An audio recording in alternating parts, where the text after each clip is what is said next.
예, 2강 시작하겠습니다. 손익계산서 개정 과목들 보고 있는데요. 의료 비용 중에서 이제 인건비 부분입니다. 그 의료기관은 아무래도 고급 인력들이 많이 근무하기 때문에 인건비 비중이 아주 매우 높다고 보실 수 있겠습니다. 그래서 이 급여에는 뭐 본봉, 수당, 명칭 상관없이 대가를 지급하는데 뭐 의사, 의료인뿐만이 아니라 간호직, 약무직, 뭐 기능직 다 포함이 됩니다. 의사 급여 관련해서 뭐 말씀드리면 이제 의사들은 아직도 본인들 급여를 네트로 얘기합니다. 총액, 자기 연봉에 대해서 얘기하는 거 보면 그것이 실수령액을 가지고 얘기들 많이 하고 있기 때문에 네트입니까? 그로스입니까를 한번 꼭 의사 급여에 일단 확인해 볼 필요가 있겠고요. 그 다음에 이제 우리가 이제 부속병원 회계를 먼저 또 연관돼서 보셔야 되기 때문에 임상교원에게 지급하는 본봉, 진료수당, 진료성과급 등의 급여도 여기 급여에 들어간다 이렇게 보시면 되겠습니다. 과거에 임상교원들은 이제 대학 부속병원들은 그 진료도 하지만 이제 의과대학에서 이제 강의도 하고 교원의 어떤 역할도 하기 때문에 이 임상교원의 급여를 학교로 전출했었습니다. 학교 전출금으로 했기 때문에 이 급여가 수익비용 대응에도 맞지 않고 급여가 어느 정도 규모인지도 이제 파악할 수 없는 그런 상황이었어서 지금은 이렇게 명확하게 급여도 임상교원의 급여도 여기 의료비용 인건비에 들어간다 이렇게 얘기하고 또 이제 대학병원의 경우는 고위목적 사업비 지출이 학교를 전출하는 게 이제 교비로 또는 법인으로 수익 사업이기 때문에 전출하는 금액이 이제 고위목적 사업비가 해당이 되겠습니다. 그래서 전출금 보낼 때도 임상교원 급여는 이제 제외하고 전출금으로 표시하게끔 이렇게 명확히 구분이 됐습니다. 그래서 사립대학 부속병원 감사할 때는 확인해 보실 필요가 있고요. 그 다음에 이제 뭐 퇴직급여, 이제 사학연금, 공무원연금 부담액 포함해서 퇴직급여 지급액에 대해서 표시를 하면 되겠습니다. 그 다음에 뭐 재료비가 있죠. 약품비. 아까 얘기했듯이 이제 뭐 단가에 대한 방법과 뭐 수량에 대한 평가 방법에 대해서는 주석에 언급을 해야 되겠고요. 약품비가 뭐 제일 규모가 크다. 그러나 전체적으로 보면 1% 정도의 어떤 비중만을 차지하고 있다. 보시면 될 것 같고요. 그래서 뭐 이 재료 수불부가 재고자산 명세서가 작성되어 있기 때문에 수불부 보시고 이제 약 비용으로 적정히 처리가 됐는지 재고는 적정한 건지를 보시면 될 것 같고 급식 재료비도 뭐 아까 유독 재고자산에서 한번 말씀드렸습니다. 그 다음에 이제 뭐 관리 운영비가 이제 인건비, 재료비, 관리 운영비 이렇게 세 개 그 과목이 있는데요. 여기서도 뭐 특별히 차이나는 뭐 특이한 개정 과목은 없다고 보시면 되겠습니다. 복리후생비, 여비교통비, 통신비, 전기수도료, 세금과 보험료, 환경관리비, 임차료, 수수료. 여기 이제 수수료에 뭐 법률자문 수수료, 회계감사, 세무조정, 뭐 등기비용, 송금 수수료 이런 게 있는데 각 소송비용 같은 것들이 여기 이제 수수료 개정 과목으로 들어가 있어서 요 금액은 좀 소송 관련 비용에서 의료 사고에 대한 소송비 이런 것들은 별도로 좀 의료 외 수입으로 해서 별도로 관리되지 않냐. 뭐 보다 정확한 정보 제공 차원에서 이런 얘기들도 나오고 있습니다. 그래서 이제 뭐 소송비 이런 개정 보시고 주석사항에 이제 소송 진행 내역 같은 것들을 표시하냐 안 하느냐 이런 것들도 이제 관련 기타 수수료 개정에서 여러분들이 좀 체크해 볼 필요가 있겠습니다. 그 다음에 이제 뭐 수선비, 차량 유지비, 교육 훈련비, 도서인쇄비, 접대비, 행사비, 연료비, 선교비 같은 개정 과목이 올라와 있네요.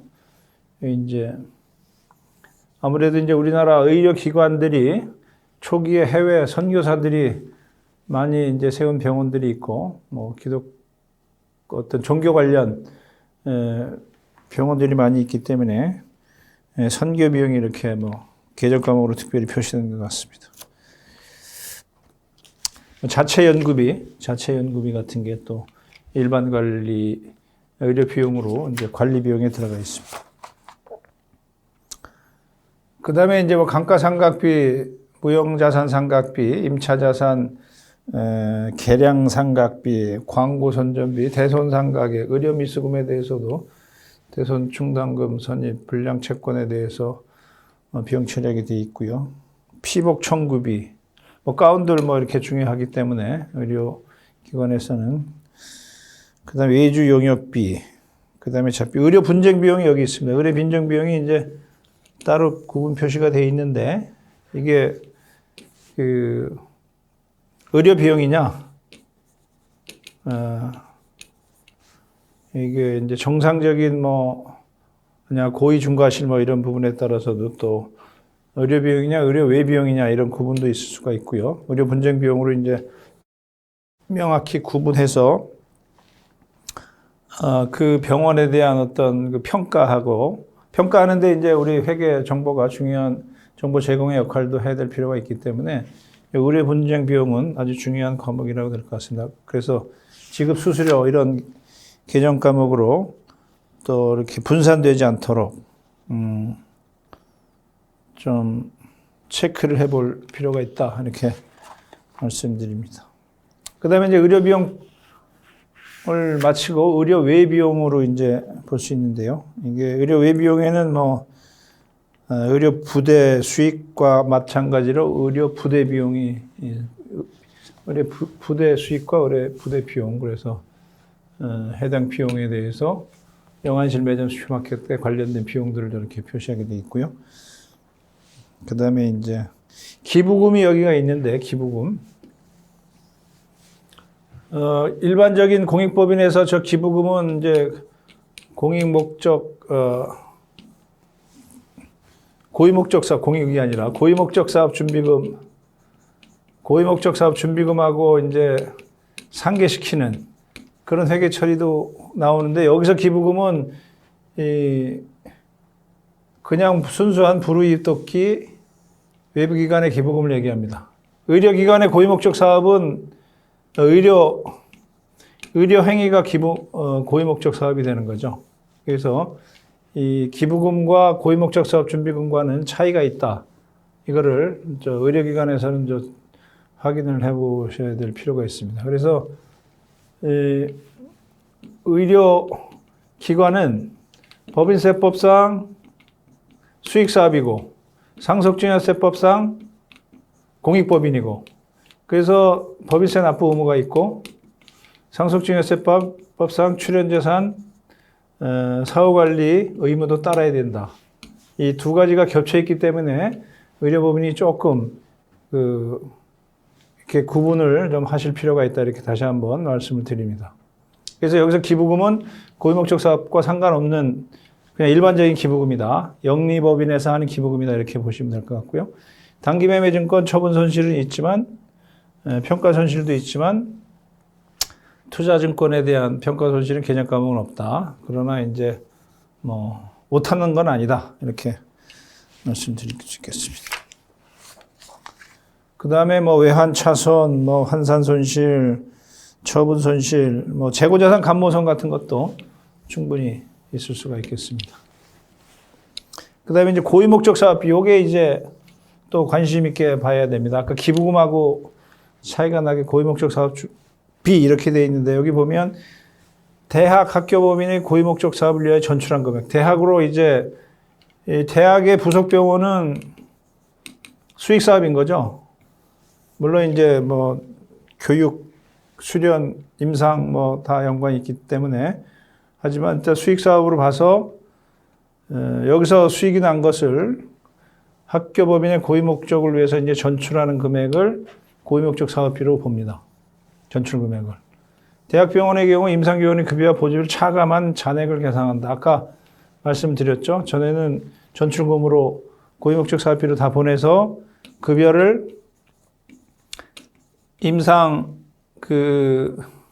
교원의 급여는 대학에서 지급했는데 지금은 이제 뭐 대학에서 지급한다 하더라도 병원에서 비용으로 계산을 하는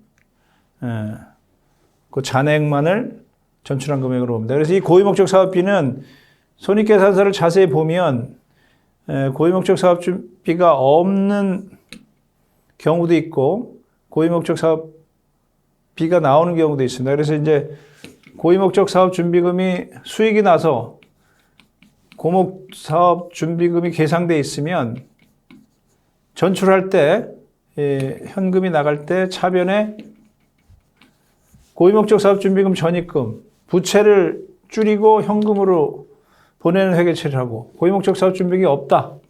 수익이 나지 않아서 또는 다 사용을 해서 없다 그럴 경우에는 고유목적 사업준비금 계정을 안 쓰고 고유목적 사업비 계정을 바로 의료 외 비용을 써서 비용으로 이제 회계 처리를 하게끔 이렇게 되어 있습니다. 그래서 고유목적 사업비와 고유목적 사업준비금이 있는데 고유목적 사업비로 비용이 나갔다?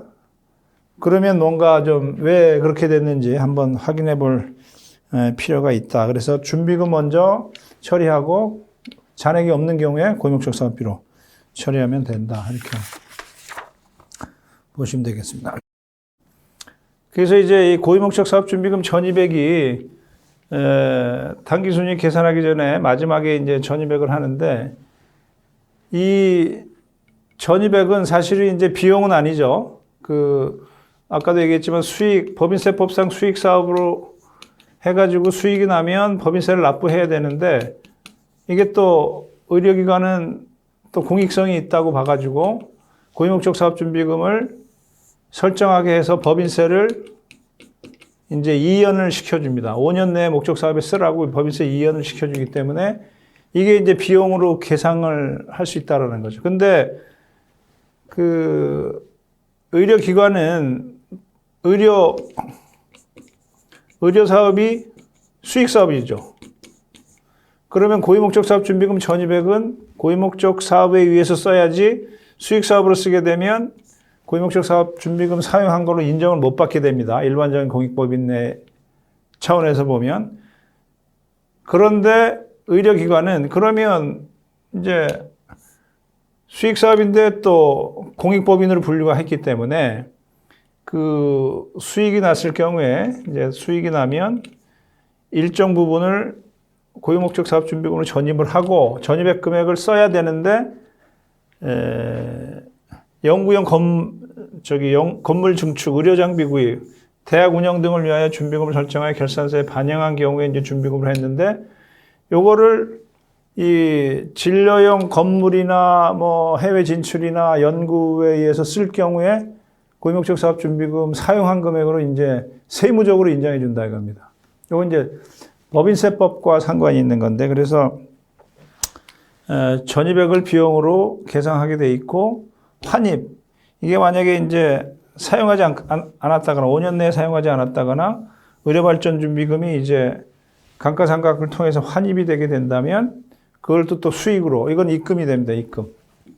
법인세법상 입금으로 해서 과세소득에 들어가는데 요 계정 과목들이 이제 손익계산서에 나타난다. 이렇게 보셔야 될 것 같습니다. 그래서 고유목적 사업 준비금 한도가 있는데 이게 이제 법인세법에 따라서 또는 조특법에 따라서 이제 할 수 있는데 이 학교법인이나 사회복지법인은 소득의 100%를 고유목적 사업 준비금 전입을 할 수가 있습니다. 이렇게 소득의 100% 한다면 법인세는 납부세액이 없겠죠. 그리고 전입한 금액을 5년 내에 사용해서 쓴다면 이제 법인세 이연 효과가 나타나는 거고요. 근데 이제 저희가 이제 의료법인과 학교법인 두 개를 지금 다 동시에 하고 있는데, 의료법인은 이제 이자 배당 소득에 대해서는 이제 100% 일반적인 공익법인에서 여러분들이 한번 배우셨을 건데, 이자 배당에 대해서는, 금융소득에 대해서는 100% 하고, 나머지 이자 배당 소득 이외, 의료법인의 경우에는 당해 소득이 의료 수익이 되는 거예요.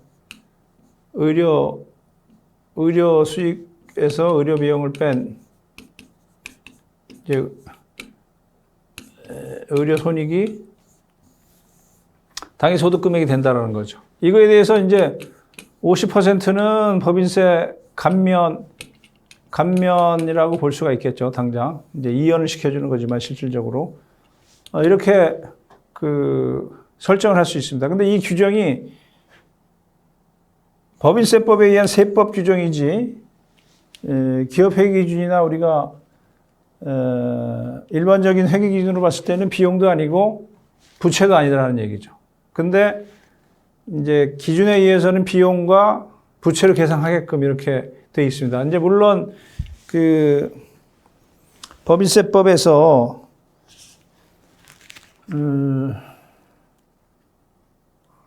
이제 법인세법에서 감사를 받은 경우에, 외부 감사를 받은 경우에는 이제 잉여금 처분에 의해서 이제 신고 조정할 수 있겠다, 신고 조정할 수 있다라는 규정은 있습니다만, 지금 대부분의 학교법인이 이미 감사받은 지가 오래됐고, 이제 100억 이상 되는 의료법인들도 외부 감사를 받음에도 불구하고 이 잉여금 처분에 의해서 신고 조정하는 것은 거의 없습니다. 다 의료기관 기준에 따라서, 의료기관 회계 기준에 따라서 결산 조정하고 있습니다. 그래서 이 법인세법에 의해서 회계 처리 금액이 나오는 것을 가지고 기준에서 적용하다 보니까 여러 가지 판단과 평가에 좀 오류가 생길 수 있다라고 볼 수가 있겠습니다. 그래서 어쨌든 이 한도는 이렇게 돼 있고, 이 금액을 한도가 이렇게 돼 있지, 한도지 의료기관에서, 학교법이나 의료기관에서 그러면 내가 100% 세울 거냐, 50% 세울 거냐, 이걸 안 세우는 경우도 있습니다. 이거 세우면 손실이 나오고 이익이 적게 계산되니까 해당 임직원들의 인센티브에 영향을, 어쨌든 평가 기준에, 성과 보상 기준에 최종 단기 순이익 갖고 평가 보상을 한다 그러면 이걸 안 세웁니다. 그래가지고 단기 순이익을 높이고, 여기도 결손이 나면 은행 금융관계에 의해서 평가를 못 받으니까 법인세를 납부하더라도 50% 안 세고 10%만 세운다든지, 아니면 전혀 세우질 않는다든지, 그렇게 있어서 우리 퇴직급여 충당 같은 경우에는 금액이 확정되어 있기 때문에 100% 설정을 해야 되지만, 이거는 세무상의 한도고 회사가, 병원이 어떻게 얼마만큼을 반영할 건가는 당사자가 정할 수 있는, 그러니까 여기서 모든 것이 재무제표 단기순이익이 여기서 조절이 되는 그런 참 아이러니가 생깁니다. 그래서 이 고유목적 사업준비금 회계 처리가, 전입액 회계 처리가 비용으로 계산하는 한 이 사립학교든 부속병원이든 의료법인, 의료재단 재무 손익계산서 평가하는 데는 약간의 무리가 있고, 평가의 툴을 좀 바꿔야 된다. 고목준 설정 전 이익으로 바꿔야 된다. 이제 이런 얘기를 해볼 수가 있겠습니다. 그래서 의료발전 회계가 여기 의료 기관에서 별도로 생기는 거죠. 공익법인 회계 기준을 할 때는, 고유목적 사업준비금 할 때는 이런 회계 처리가 안 나와죠. 준비금하고 환입, 고유목적 사업준비금 환입해가지고 입금으로 잡았었는데, 이런 의료발전 회계를 왜 구분 표시하느냐. 다시 한번 말씀드리면,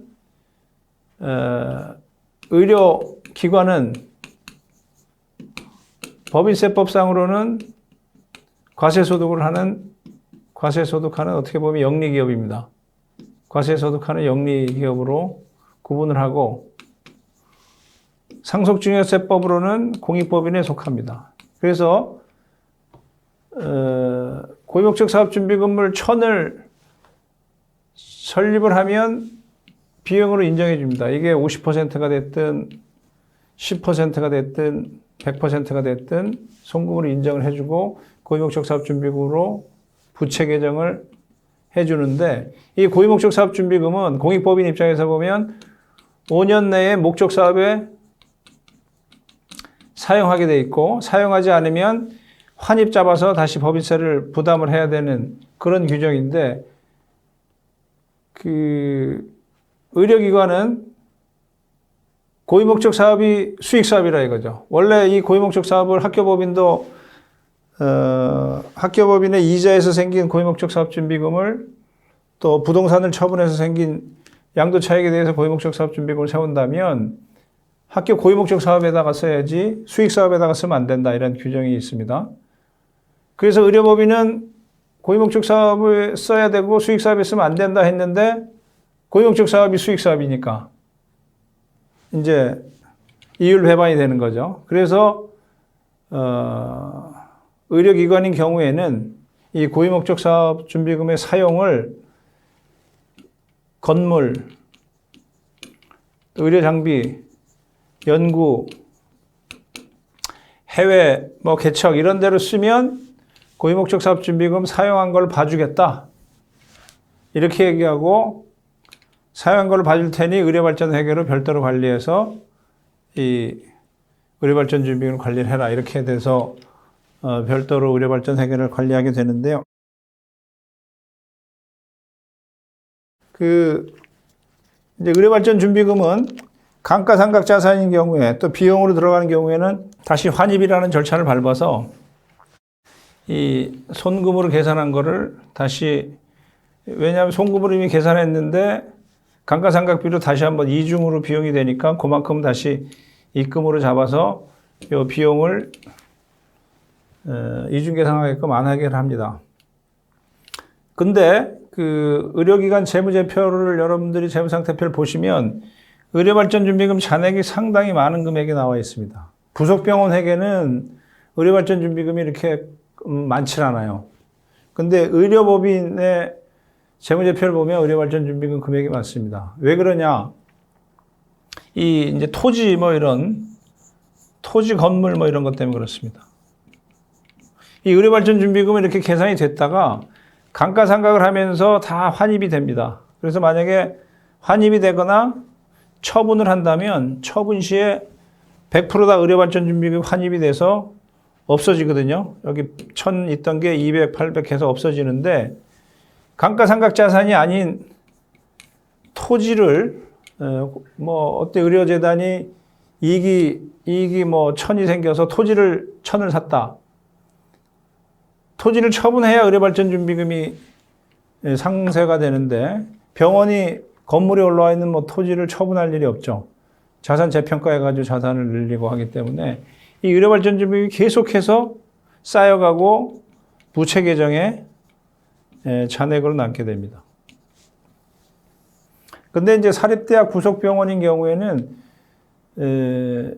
건물, 토지 이런 것들이 법인의 자산으로 잡혀 있기 때문에 부속병원은 자산으로 안 잡혀 있는 경우가 많아서 의외로 의료발전준비금이 그렇게 많지는 않습니다. 감가상각 자산이나 연구용 자산 같은 경우에는 이제 다 상각이 돼서 없어지기 때문에, 또 이익이 많이 안 나면 이 출발은 고위목적 사업이 출발은 이익이 많이 나야, 부속병원 회사에서 수익이 많이 나야 고위목적 사업 준비금을 적립할 수 있고, 적립해야 이제 고목준이 생기고, 고목준이 생겨서 부동산을 사야 의료발전 준비금이 생기고, 이런 프로세스로 가는데, 토지는 병원이 아마 해산하기 전까지는 토지 관련 의료발전 준비금은 계속 간다.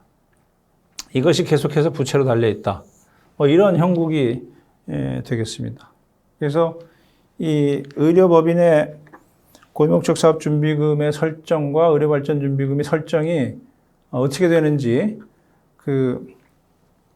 내용을 알고 계셔야 재무제표 분석하는데 좀 여러분들이 도움이 될 거다. 그래서 고목주나 의료발전준비금이 많은 데들은 과거에 이익이 많이 났구나. 부동산을 많이 샀구나. 이렇게 또 보시면 이해가 될 수도 있겠습니다.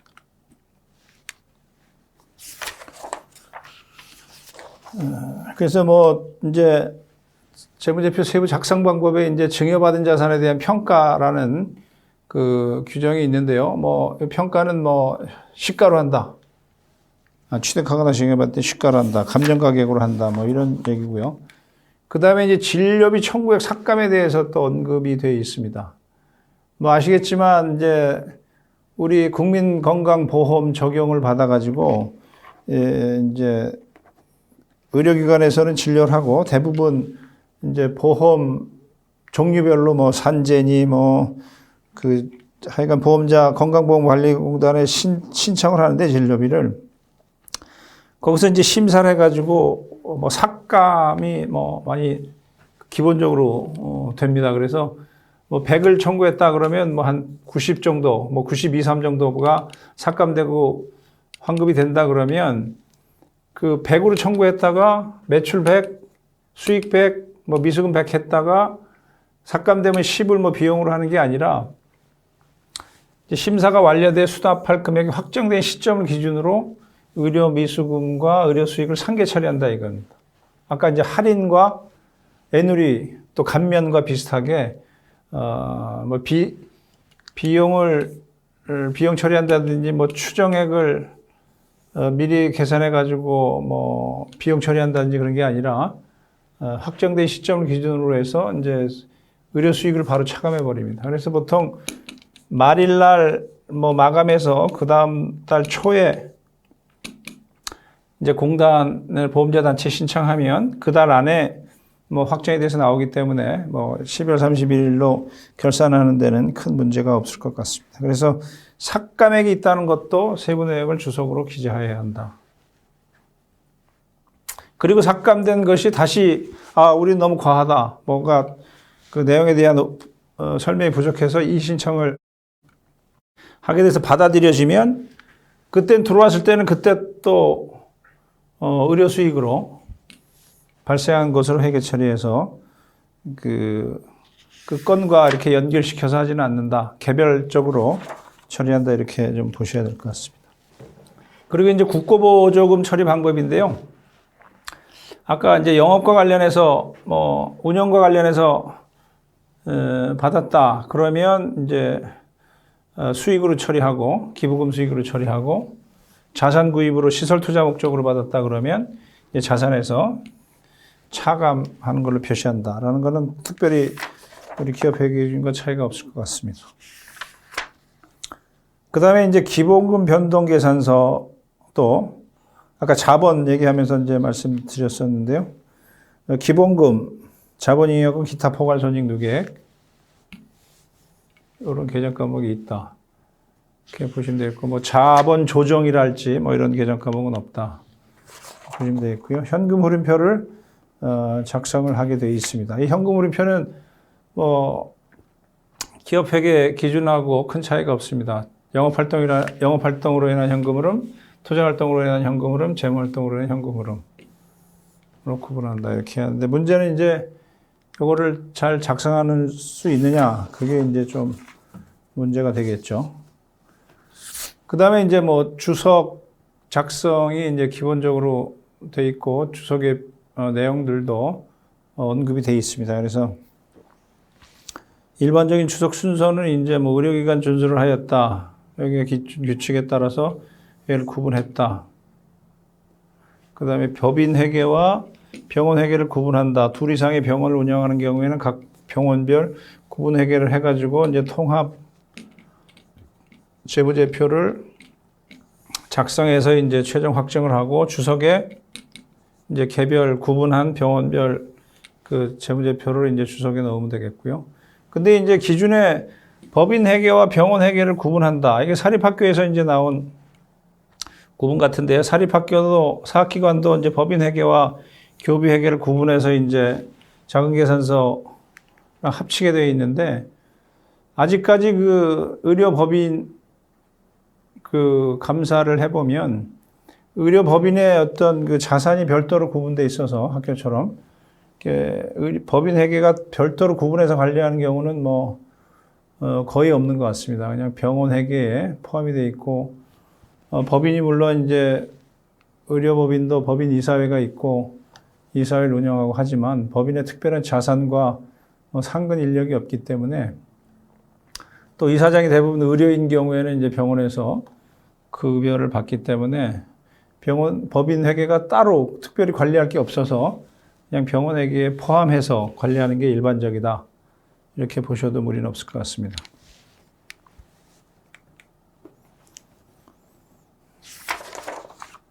그 다음에 이제 주석에 대한 예시인데요. 고위목적 사업준비금 변동 내역은 이제 증가, 감소, 잔액, 또 이게 예시를 첨부는 안 했는데요. 한번 보시면 공익법인하고 비슷하게 증가, 감소, 잔액에 대해서 표시하게 되어 있고요. 반드시 이제 고위목적 사업준비금과 의료발전준비금이 같이 따라가게 되어 있고, 의료발전준비금이 이제 없는 경우도 있을 수 있습니다. 과거 2016년 이전 거를 보면 이거에 대해서 주석으로 표시 안 한 의료법인들, 부속병원들이 꽤 있습니다. 그래서 이제 재무상태표에는 있는데 그 주석사항에 이제 고목준과 의료발전준비금의 어떤 정리가 들어가 있지 않은 경우가 있고, 의료발전 준비금에 대한 별도 구분해가지고 내역이 다 있어야 되는데 그것도 한번 꼭 체크해 보시길 바랍니다. 그 다음에 기본금, 재평가 적립금에 대한 언급, 결손금 변동 있다면 결손금 변동에 대한 언급.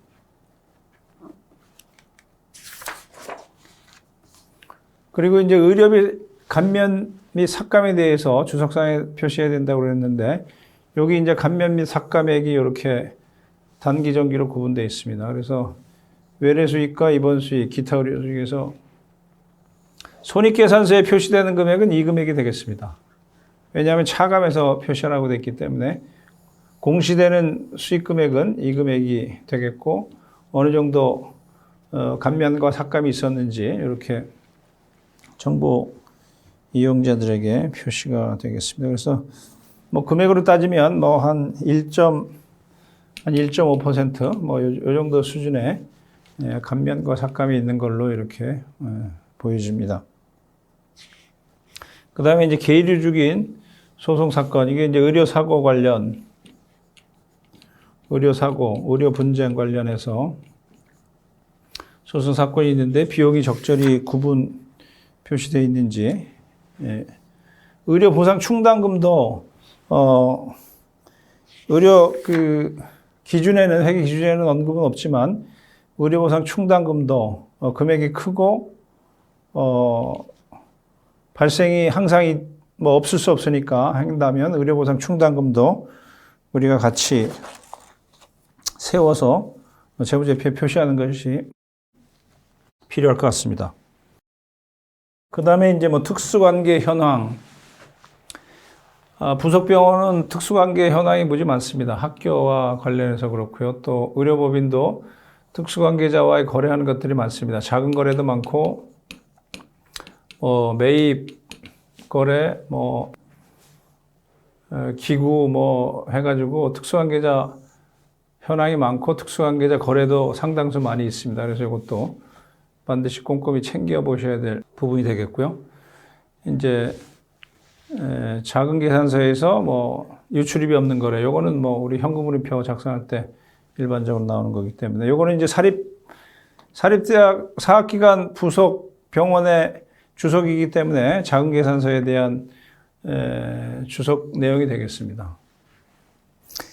현금흐름표라면 저게 이제 현금흐름표에 현금 유출입이 없는 거래로 설명이 되겠죠. 그 다음에 이제 법원 판결에 의한 중요한 손해배상금, 또 부과된 중차된 과태료가 있다면 그것도 주석상에 해주시고요. 우발 채무에 대해서도 반드시 주석으로 들어가야 될 것 같습니다. 그 다음에 이제 의료기관 회계 기준에 대해서 이제 설명을 드렸는데, 이제 우리 이 과정이 공익법인에 대해서 의료법인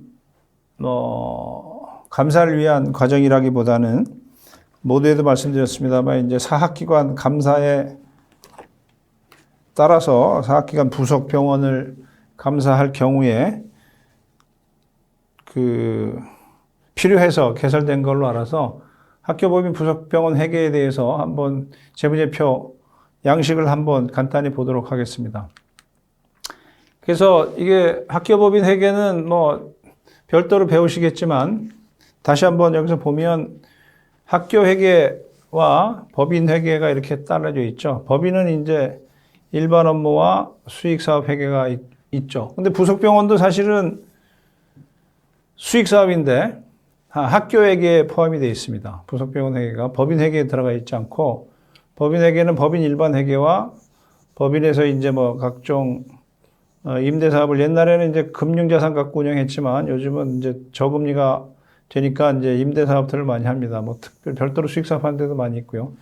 기업을 별도로 운영한다 그러면 이제 별도로 또 이제 재무제표를 작성하게 되어 있는데 어쨌든 수익 사업 회계는 법인 회계에 들어가 있고 부속병원 회계는 학교 회계에 들어가 있습니다.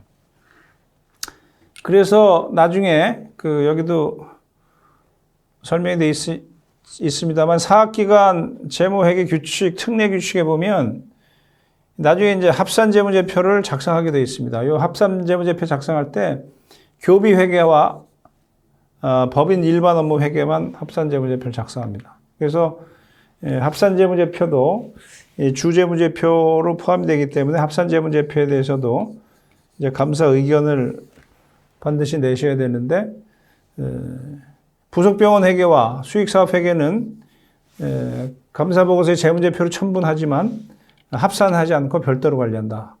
이렇게 보셔야 될 것 같고요. 그래서 앞에서도 얘기 드렸습니다만 여기 현금흐름표 대신에 학교 회계에 속하는 부속병원 회계는 현금흐름표 대신 자금계산서를 작성해서 공시할 수 있다. 이렇게 보시면 되겠습니다. 왜냐하면 학교 회계가 이 자금계산서 양식이 다 들어가 있습니다. 이게 이제 자금계산서 양식은 예산과 결산으로 이렇게 비교 표시되어 있죠. 그래서 자금계산서 양식으로 되어 있는데 요 사립학교 이 자금계산서 양식이 여러분들이 보시면 아마 실무하다 보시면 보기가 되게 불편합니다. 이해하기도 어렵고 뭐 장수도 많고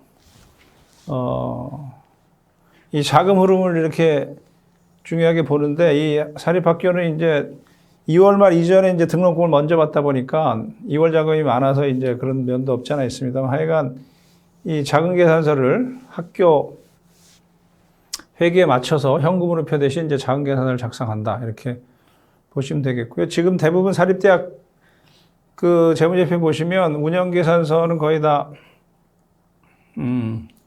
마이너스고요. 결손이 많이 누적돼 있고 자금계산서만 이제 적금 들어가는데 이 대차대조표에 있는 그 기금이 자꾸 인출돼서 이제 이 자금으로 넘어가는 아주 재정적으로 어려운 상황이 되어 있습니다. 그래서 이 두 개를 합쳐서 보시면 좀 더 자세히 알 수 있을 것 같고요. 어쨌든 우리 부속병원 회계는 통합재무제표를 통합하진 않는다. 학교 회계에 속해져 있다. 현금흐름표 대신 자금계산서를 작성한다. 이렇게 보시면 될 것 같습니다. 회계 처리 기준도 앞부분에서 의료기관 회계 기준 규칙은 사립학교에서도 적용된다라는 것은 한번 말씀을 드렸습니다. 그리고 이제 자금계산서 양식이 현금흐름표 양식은 우리랑 기업회계 기준과 똑같기 때문에 자세히 말씀을 안 드렸지만 이 부속병원에 있어서의 자금계산서는 물론 이제 사립학교 자금계산을 보신 분들은 이제 이미 내용을 알고 계시겠지만 사립학교 자금계산을 아직 안 보신 입장에서 한번 좀 말씀을 드리면 이게 현금흐름표하고는 좀 다르죠. 현금흐름표는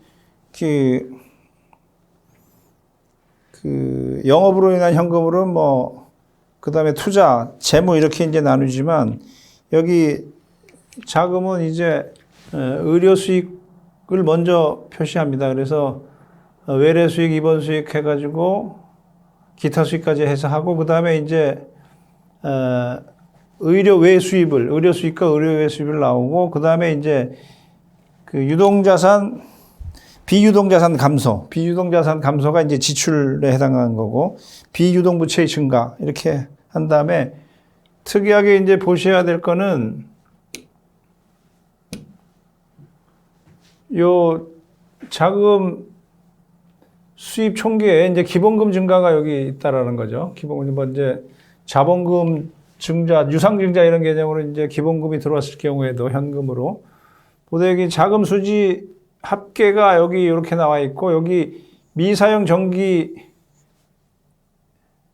2월금, 미사용 정기 2월 자금이라고 되어 있죠. 미사용 정기 2월 자금이 전기 겁니다. 전기에서 2월 자금이 현금이 와야 되는데 여기 미사용 정기 2월 자금이 오고, 요금을 해서 자금 수입 총계가 나옵니다. 그래서 지출 보면 자금 지출 총계도 단기 자금 지출 합계가 나와 있고, 이제 예비비는 당연히 예산 금액만 있고 결산 금액은 없죠. 간혹 예비비가 결산 금액이 있는 경우가 있는데 그건 한번 체크해 주셔야 되고, 그 다음에 차기 2월 자금이 유동자산에서 유동부채를 뺍니다. 여기 이제 과거에 오래전에는 우리 현금흐름표 작성할 때 순운전자본 개념을 썼던 적이 있습니다. 워킹 캐피탈이라고 그래가지고 유동자산에서 유동부채를 뺀 금액을 썼는데, 사학기관 자금 교비회계 자금계산서를 보면 이 기말 유동자산에서 기말 유동부채를 뺍니다. 요게 이렇게 하는 이유는 사학기관 재무제표를 보면 2월 말 현재 등록금 선수 금액이 무지 자금이 많습니다. 그래서 2월 말에 예금 잔액이 무지 많은데 그거는 선수금이기 때문에 우리가 쓸 수 있는 실질적인 재정이 아니다 해가지고 유동자산에서 유동부채를 차감한 금액을 운전자본 개념으로 해서 2월 자금으로 맞춥니다. 이것이 이제 우리 현금 흐름표와 좀 다른 개념이고, 과거에 운전자본을 썼던 이제 현금 흐름표와 비슷한 개념인데, 사립대학의 자금계산서는, 사학기관의 자금계산서는 다 이렇게 미사용 전기 2월 자금, 미사용 차기 2월 자금으로 해서 맞춥니다. 그래서 자금 지출 총계와 자금 수입 총계는 항상 이제 동일한 금액으로 맞게끔 되어 있다. 이렇게 해서 자금계산서 양식을 한번 보시면 부속병원 회계만 따로 봤을 때 그런 차이가 있다. 이렇게 보시면 되겠고요. 뭐 재무상태표는 뭐 크게 변동이 없습니다. 근데 여기서도 이제 강조하고 싶은 것은 이제 여기도 고유목적 사업 준비금이 이만큼이 있고 의료발전 준비금도 이만큼 있지 않습니까? 이제 부채 계정에 들어가 있어요. 부채 계정에 이게 단위가 이제 3천억이죠. 3천억, 6천억 이렇게 이제 어마어마하게 큰 금액이 들어가 있는데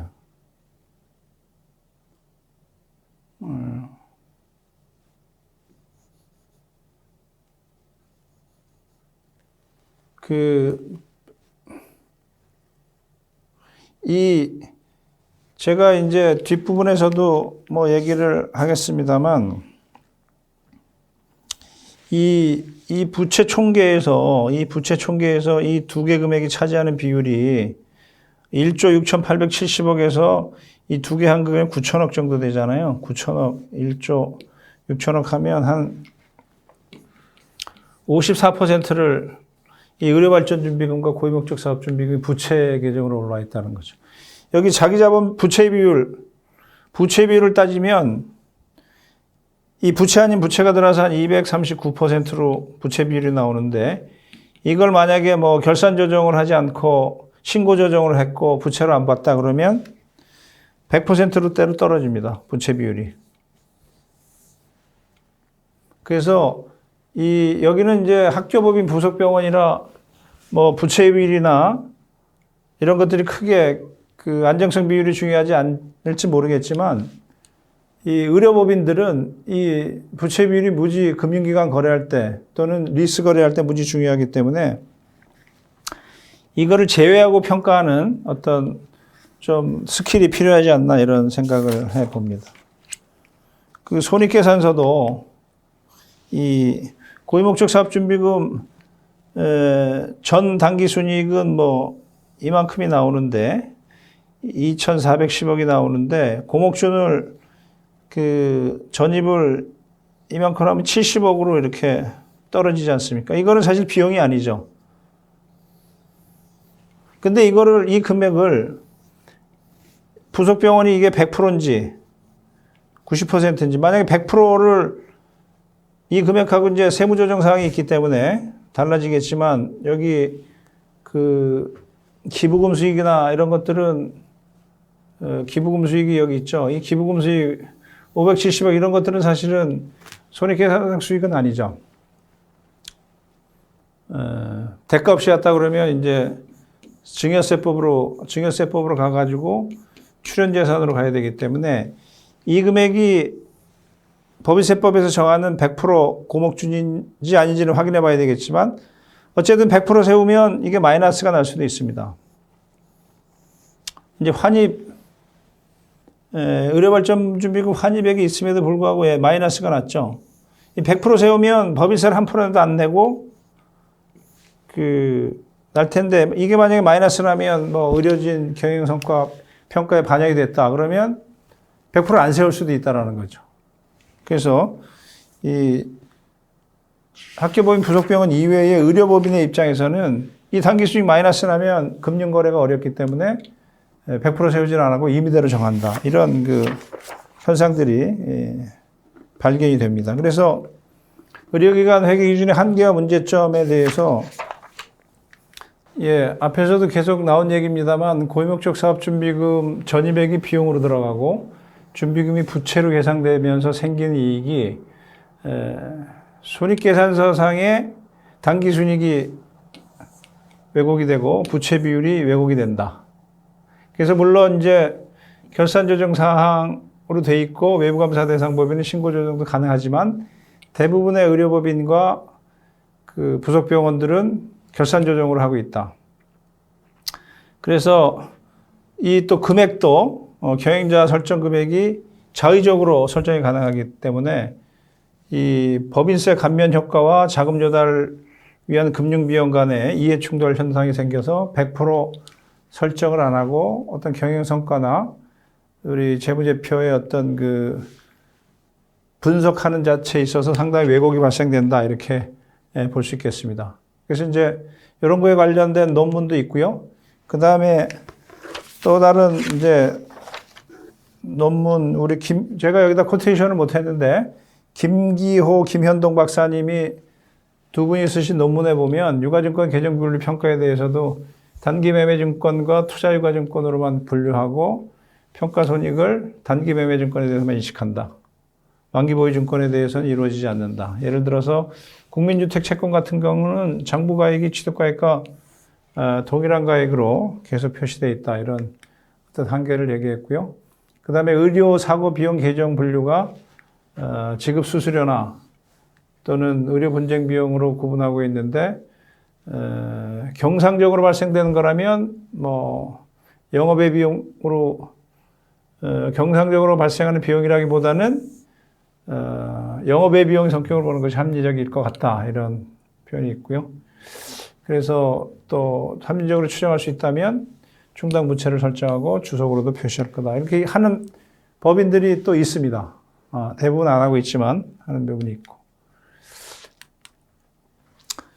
그렇게 해서 정리를 드리면 이제 의료기관 회계 기준이 저그도에도 말씀드렸지만 그렇게 복잡하거나 어려운 부분은 없습니다. 사실은 좀 아직 간단하고 여러분들이 몇 번 보시면 충분히 익숙할 만한 그런 과정이고 고유목적 사업준비금과 전입액, 의료발전 회계 그 부분에 대해서만 조금 이해를 하시고 또 법인세법과 상속증여세법과의 연결되는 부분까지 해서 같이 보시면 여러분들이 뭐 의료기관 또는 부속병원 그 결산서 감사하시는 데는 크게 무리가 없을 것 같다 이런 생각이 듭니다. 네. 뭐 요 정도로 하고 또 뭐 아쉽지만 이 정도로 해서 끝날 것 같습니다. 많이 도움이 되시길 바라겠습니다. 네, 감사합니다.